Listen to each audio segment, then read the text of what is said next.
Magandang araw po sa inyo, mahal naming kababayan. Ako po ang galing sa Uribank for Philippines. Narito po ang bagong labas ng Uribank, ang card. Ang card po nito ay ang Chanhan card.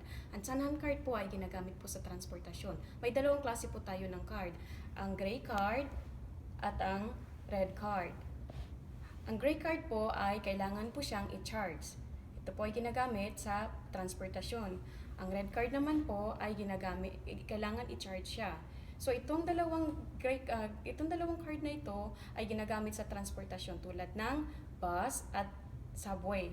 At itong mga card na ito ay pwede nyo rin pong gamitin sa pag-avail ng benepisyo tulad ng kung kayo po ay mag-change ng money or currency converter, makaka-avail po kayo ng highest advantage or benepisyo na matatanggap sa inyong pagpapalit ng inyong pera. Pangalawa po, magagamit nyo rin po ito sa gas station, sa cinemas at saka sa coffee shop.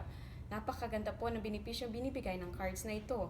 At kung gusto nyo po siyang i-avail, kailangan po ay 19 years old, above po kayo dito sa Korea. At ang kailangan nyo lang pong ihanda na dokumento ay inyong ARC or Alien Registration Card at ang inyong passport. At bumisita lamang po kayo sa malapit na branch ng Uribank. Maraming salamat.